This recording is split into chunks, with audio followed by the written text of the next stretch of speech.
জয় শিব শম্ভু।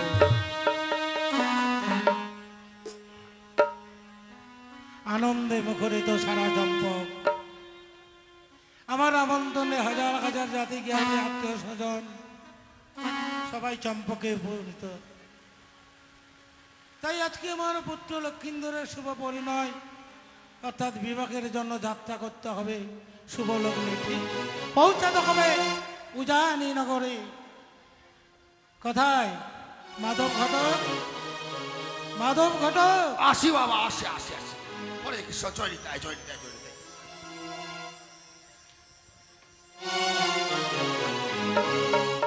নমস্কার নমস্কার। দীর্ঘজীবী হও। হ্যাঁ বলুন বলুন।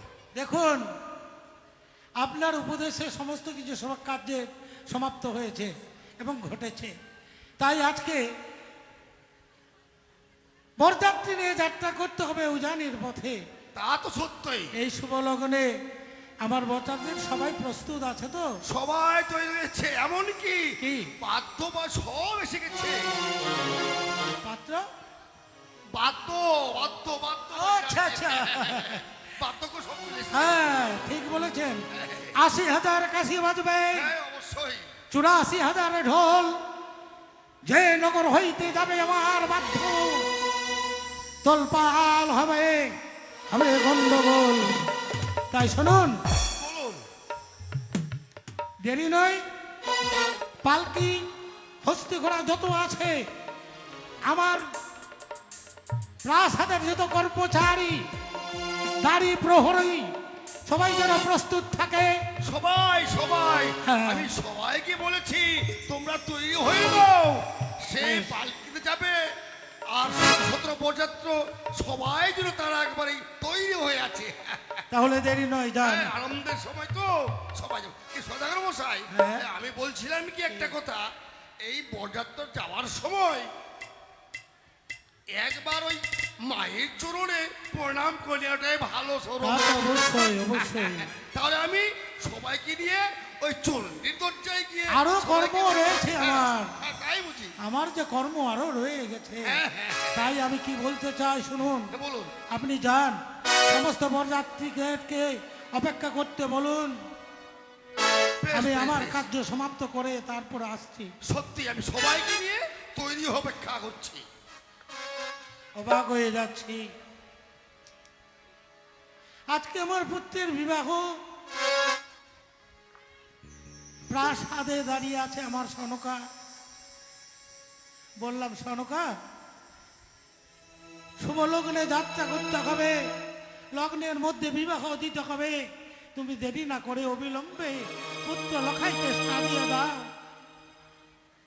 আমার গেছে, দুই নয়ের রশ্রু তার বয়ে যায়। ডুকরে ডুকরে কেঁদে কেঁদে বলে, প্রভু গো, আমি পারবো না, আমি পারবো না আমার পুত্র লক্ষ্মীধরকে আবার এ হস্ত দিয়ে সর্বঙ্গে বিয়ে সাথে সজ্জিত করে দিতে। জিজ্ঞাসা করলাম, কেন? বলে, ভয় পাচ্ছি, অতীতের কথাগুলো আমার স্মরণ হচ্ছে। আমি আমার লোকাইকে সাজাতে পারবো না।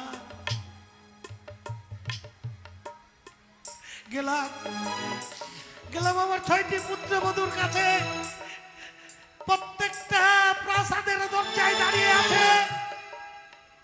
কোনো জনে বিরতি করে বললাম, জননী তোমরা আমার পুত্র লোকাইকে সাজিয়ে দাও, কারণ বিলম্ব হয়ে যাচ্ছে।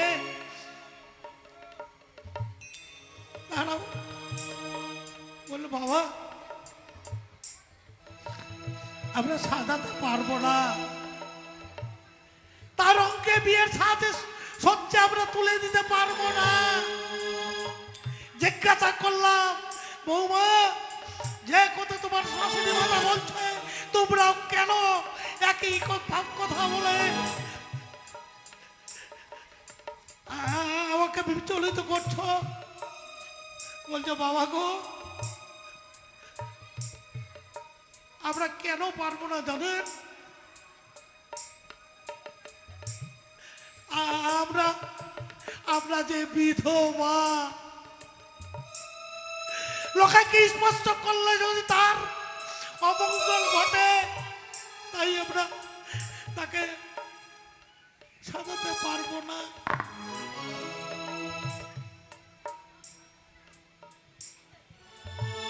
সত্যি তাহার স্মরণ হলো আমার শাস্ত্রের কথা। সনাতন ধর্মের এটাই নিয়ম। কোন বিধবা মায়েরা যদি কোনো শুভ কর্মে স্পর্শ করে, সেই শুভ হয় না। তাই সিদ্ধান্ত নিয়েছি, আমি সিদ্ধান্ত নিয়েছি নিজ হাতে আমার পুত্র লখাইকে সাজিয়ে নিয়ে যাবো উজানিতে। কে কোথায় আছিস?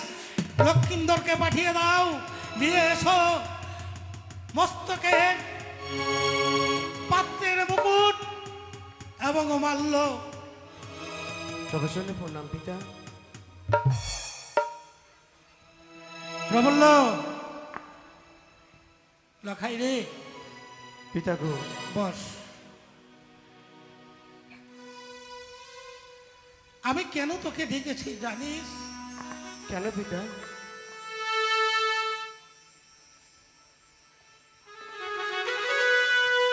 লখাই রে, এমনি করে তোকে আমি নিয়ে যেতে পারবো না। ওজানির জাতি জ্ঞাতি আত্মীয় স্বজন ওরা সবাই আমাকে ধিক্কার দিবে। তাই সুন্দর করে সর্বাঙ্গে বিয়ের সাজে সজ্জিত তোমাকে আমি করে দিতে চাই। তাই শোন, ও কি চলো ওরে লো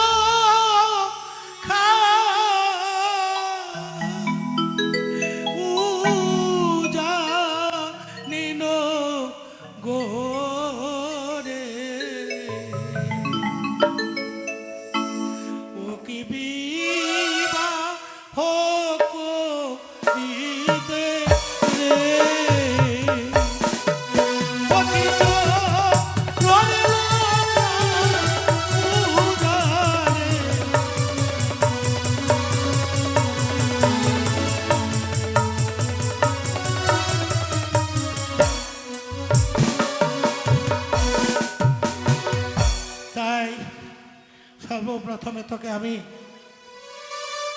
মস্তকের মুকুটটা পরাতে চাই। ওকে মুকুটটা ওরে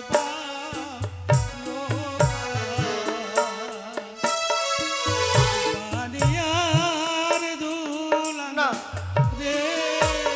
না না পিতা, না, তুমি আমাকে ওই মুকুটখানা পরিধান করে দিও না পিতা। কেন কেন কেন দিবি না জানো? আমার মস্তকে মুকুট না পরায় পিতা, আমার পিতা সদা গর্ব। আমি তোমার ভাষায় বুঝতে পারছি না রে পুত্র লক্ষ্মী। পিতা, এই মুহূর্তে তোকে পরিধান করতেই হবে। কিন্তু কিন্তু আমি কেন পরিধান করতে চাইছি না? কি পরিধান করতে চাইছিস না? আমি যে চাইছি না। কেন কেন? ওই মুকুটের উপরে সর্বের দৃশ্য গো,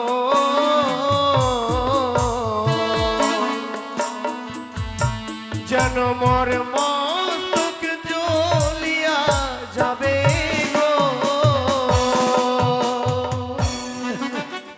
ওরে পুত্র লক্ষ্মীধর, ধারণা তোর সমস্ত ভ্রান্ত। এই মুকুটের মধ্যে নাকি সাপ টেনে নিয়ে বিষ দেখতে পাচ্ছে, তাই তার প্রাণ ভয় পাচ্ছে। আমি তোর কোনো কথাই শুনবো না। ওই এতবার লক্ষ্য করলেও তো সাপ টেনে নিয়ে বিষ ছলছল করছে, এ তো আমি দেখতে পাচ্ছি না। দোহাই তোমার পিতা, আমাকে ওই মুকুটখানা পরিধান করে দিও না গো। বেশ, তোমার ইচ্ছাই পূর্ণ হোক।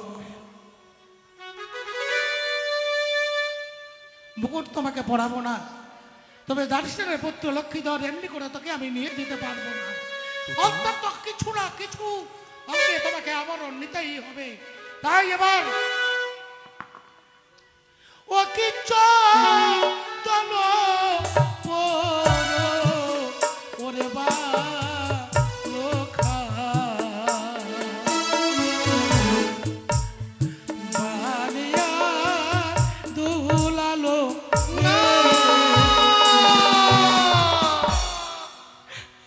আমায় চন্দন না দিও লখাই, ও পিতা, আমার পিতা সদা গরম। ওরে লখাই, বলতে পারিস ওই মুকুটের মধ্যে সব পেরে নেই বীজ দেখতে পাচ্ছিস, ভয় পাচ্ছিস, কিন্তু চন্দনে এমন কি দেখতে পাচ্ছিস কি রয়েছে? দেখছি চন্দন পরিমাণ করবি না। কি রয়েছে জানো পিতা? এই, ওই চন্দনের উপরে স্বর্গের রবি গো,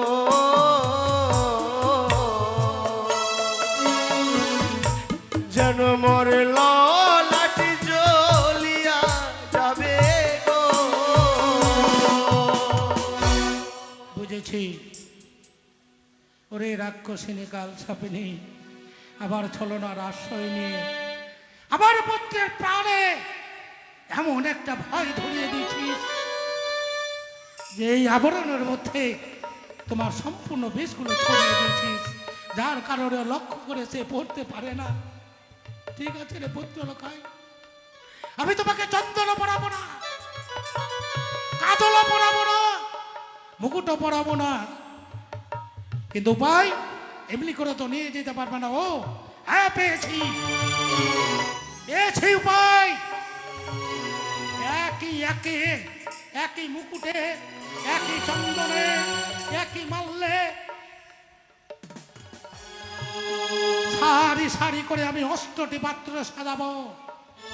দেখবো রে বাড়ি কুকুর চক্রি খালি কেমন করে চিনে নিস কোনটা আমার পুত্র আর কোনটা কোল পাত্র।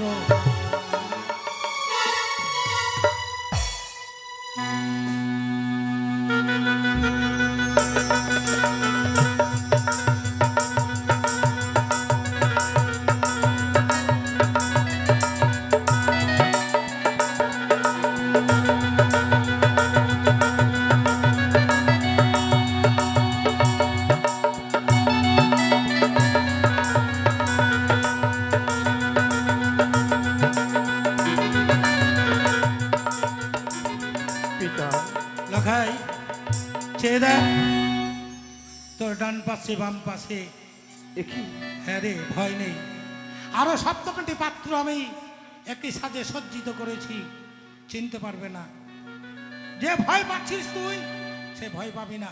সে থাক, অনেক কথা আমি তোর কাছে প্রকাশ করতে চাই না। যা, এই যাবার বেলায়, পিতা, যাবার বেলায় যে তোকে না দেখলে 1 গিলাস জল স্পর্শ করে না,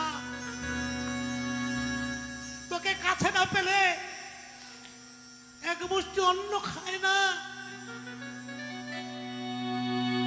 যে তোকে 10 মাস 10 দিন গর্ভে ধারণ করেছিল, পিতা, তাই যাওয়ার বেলায় যা তোর জননীর কাছ থেকে একবার বিদায় নিয়ে আয় বাপ। বেশ, আমি যাব আমার জননীর কাছে, আমি যাব পিতা, কিন্তু ক্ষণিকের জন্য তুমি অপেক্ষা করবে। আমি আমার মায়ের কাছে বিদায় নিয়ে আবার আমি তোমার কাছে ফিরে আসবো গো। তাই যা।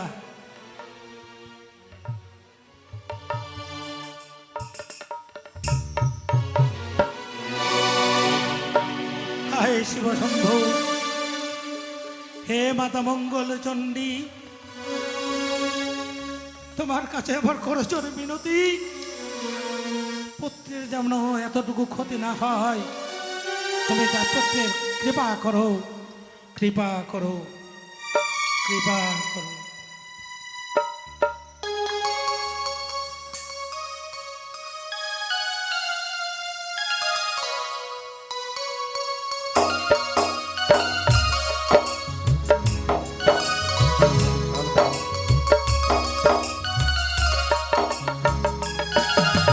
আজকের দিনে আমার শ্রীমান দুর্লভ লক্ষেন্দ্র শুভ বিবাহ।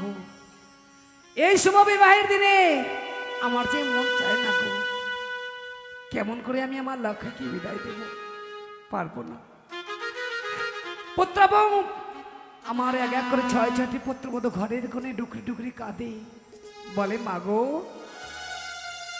আমরা এমন এক হতভাগী নারী, আজকে ভাই লখাইয়ের শুভ বিবাহের দিনে আমরা শুভ কর্ম করতে পারলাম না।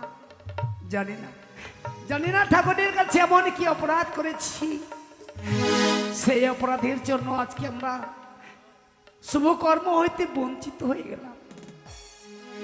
বৌমাদের মুখের উপর জবাব দিতে পারলাম না গো। বিধবা নারী নাকি শুভ কর্মে কোনো কর্মে লাগে না, তাই তো সকল কথা সকল ব্যথা বেদনা আমার মনের মধ্যে রেখে দিলাম। বললাম মাগো তোমাদের প্রশ্নের জবাব আমি দিতে পারবো না মা। আজকে শুভ বিবাহের দিনে সকলের মনে আনন্দ জাগে, কিন্তু তোমরা এই আনন্দের দিনে ঘরের কোণে বসে বসে কাঁদছো মা। এই শুভ বিবাহের দিনে কাঁদতে নেই। আমি কেমন করে আমি আমার লক্ষ্যকে বিদায় দেবো গো? দেব না। দেখি কেমন করে আমার লক্ষ্য আমার কাছ থেকে বিদায় নিয়ে যায়। মা, ওগো জননী, লখাই, ও মা, মা, লখাই রে, আজই এই আনন্দের দিনে দেখো না, দেখো সবাই যেন আনন্দে থই থই করে নৃত্য করছে। লখাই, কিন্তু তুমি অপরদিকে এই ঠাকুর মন্দিরে বসে শুধু তোমার নয়ন বাণী ঝরে যাচ্ছ মা। কেন লখাই রে, কেন মা, কেন? একটিবার আমার এই আনন্দের দিনে তুমি আনন্দ করতে পারো না মা?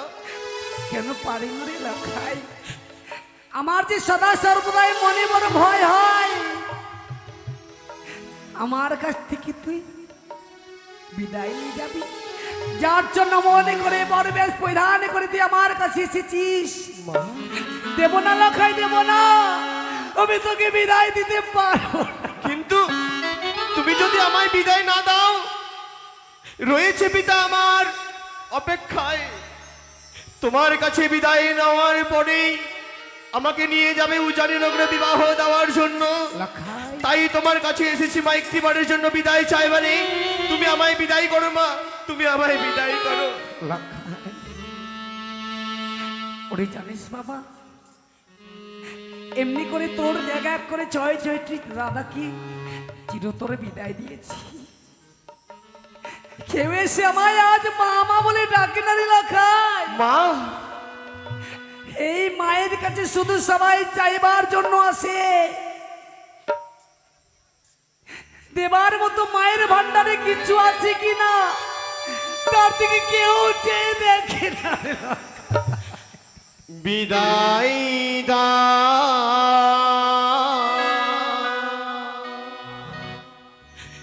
তুমি ওগো মা,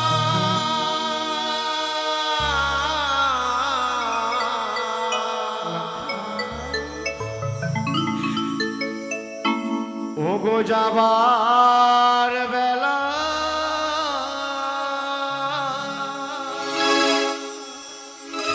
পিছু ডেকো না।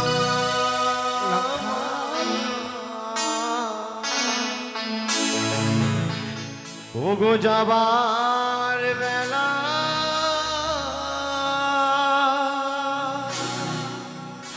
পিছু ডেকো না।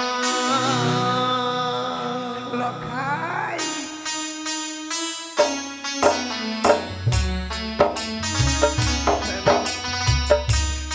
আজকে আমি তোমার কাছে এসেছি শুধুমাত্র বিদায় নেওয়ার জন্য।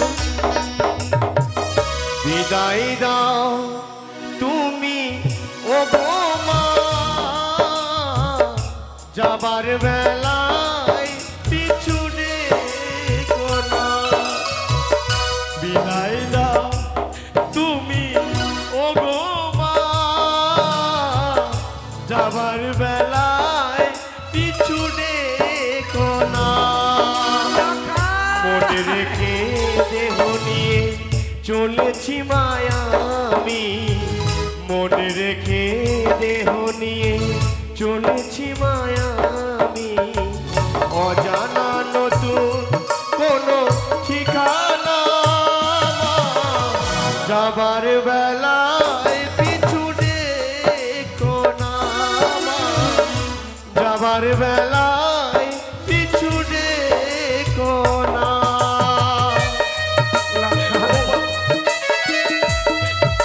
তুমি যদি অমনভাবে তাহলে আমি তোমার কাছ থেকে বিদায় নিয়ে কি করে যাবো? একটিবারে তুমি হাসি মুখে আমায় বিদায় করো।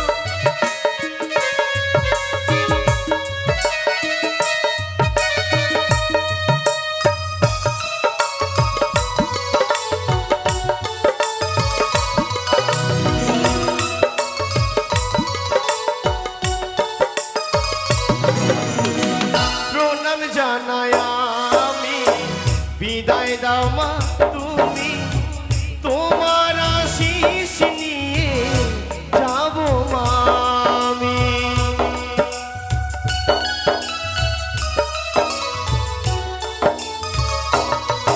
ওগো প্রণাম জানাই আমি, বিদায় দাও মা তুমি, তোমার আশিস নিয়ে যাব মা আমি। তোমায় যখন করবে মনে, প্রাণে আমার ব্যথা পাবে। তোমায় যখন করবে মনে, প্রাণে আমার ব্যথা পাবে। দূরে রেখো না তুমি ওগো মা, যাবার বেলায় পিছু ডেকো না মা, যাবার বেলায় পিছু ডেকো না। ওগো, আমি তোমার এই নয়নে বাড়ি দেখে আমি কি করে যাই সেই জানি না গো মা।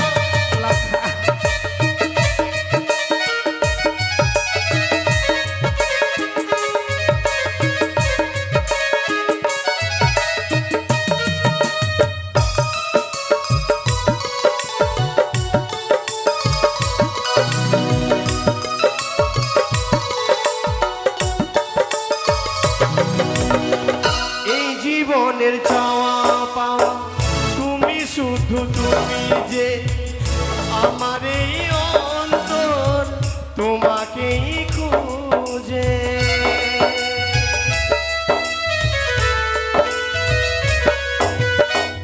এই জীবনের চাওয়া পাওয়া তুমি, শুধু তুমি যে আমার এই অন্তর তোমাকেই খুঁজে।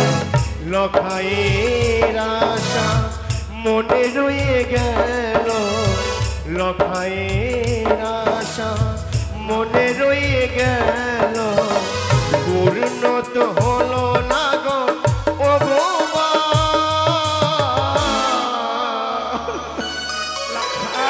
ও মা,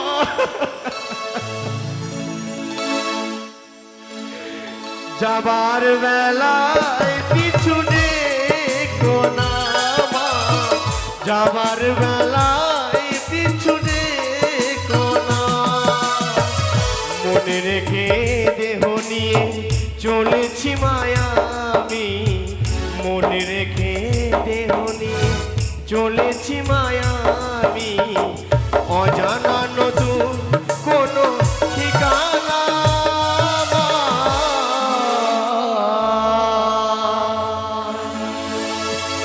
যাবার বেলা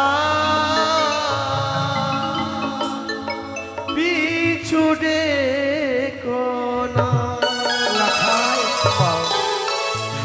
আমি কেমন করে তোকে বিদায় দেব?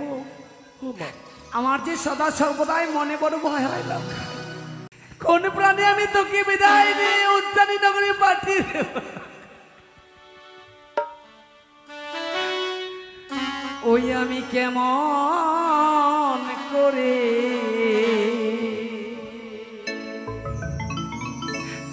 দেব বিদায় রে?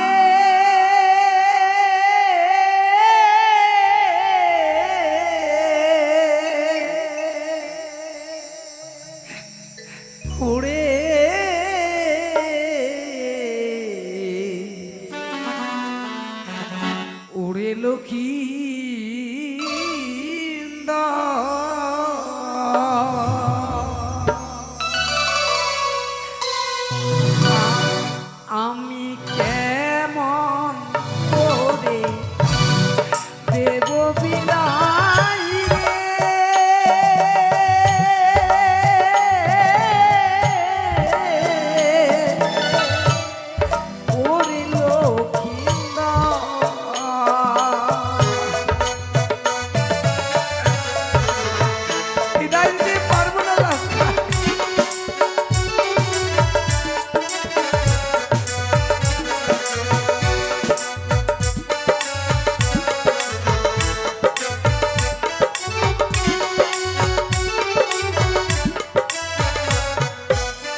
বিদায় রে।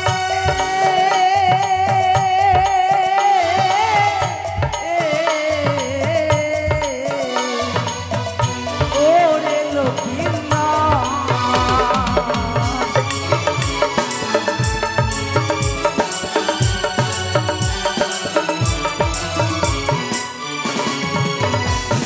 আমি কেমন করে দেব বিদায় রে।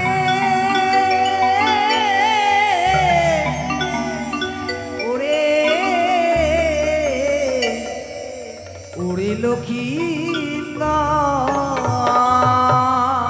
শোনাই, তোমার বিলম্ব দেখে ছুটে আসতে বাধ্য হলাম। আমার পুত্র লক্ষ্মীধর শুভ যাত্রায় তুমি বাধা দিচ্ছ, তুমি যেতে দিতে চাইছো না। কুকু আচ্ছা বলো তো, তুমি কি চাও আমার মান সম্মান ঐতিহ্য সমস্ত কিছু জলাঞ্জলি হোক? না গো, তুমি কি চাও যাকে আমি পুত্রবধূ বলে বরণ করে এসেছি এই শুভ লগ্নে সেই লগ্নাবস্থা হোক? না গো স্বামী, তাহলে কেন কেন মায়ার বন্ধনে আবদ্ধ হয়ে আমি বৌমার কথা বিস্মরণ হয়ে গেছিলাম যে আমার লখাইয়ের পদপানে আমার বৌমা চেয়ে রয়েছে। আমি জানি জানি শোনাই জানি, কোনো মায়ে পারে না পৃথিবীর, কোনো মায়ে পারে না। একটা নয়, দুটা নয়, ছয়, না না থাক থাক শোনাই, তুমি নয়নের অশ্রু মুছে ফেলে তুমি হাসি মুখে বিদায় করো। সময় যে বয়ে যায় আর বেশ। দেরি নয়। তাই একটি নিশির জন্য আমি আমার লখাইকে তোমার হাতে অর্পণ করে দিচ্ছি। নিশি প্রভাত হইলে পুত্র এবং পুত্রবধূকে আমার হস্তার্পণ করে দেবে। আমি পরণ ডালা নিয়ে সাজে থাকবো, পরণ করে আমি আমার পুত্র এবং পুত্রবধূ কি তাই হবে। বেশ, আমি কথা দিলাম, যেমন করে তুমি আমায় তুলে দিলে পুত্রকে আমার হাতে, আমি আমার পুত্রকে সঙ্গে করে নিয়ে যাবো উজাহানিতে, বিবাহের কার্য সমাপ্ত করে পুত্রবধূ স্বরূপে ঠিক এমনি করে তোমার হাতে আমি তুলে দেবো, তোমার হাতে আমি তুলে দেবো। তাই যেন এসো হবে। পুত্র লখাই, এসো এসো, চলো। ওই তোমার পুত্র আজ উচ্চারণ নগরে বিবাহ করবার জন্য চলে গেল। ওগো মা হরগৌরী, ওগো দেবী, তুমি নাগে চতুর্ভুজা মা, তুমি আগে এক করে আমার সন্তানকে কেড়ে নিয়েছো। তুমি আমার পুত্র লোক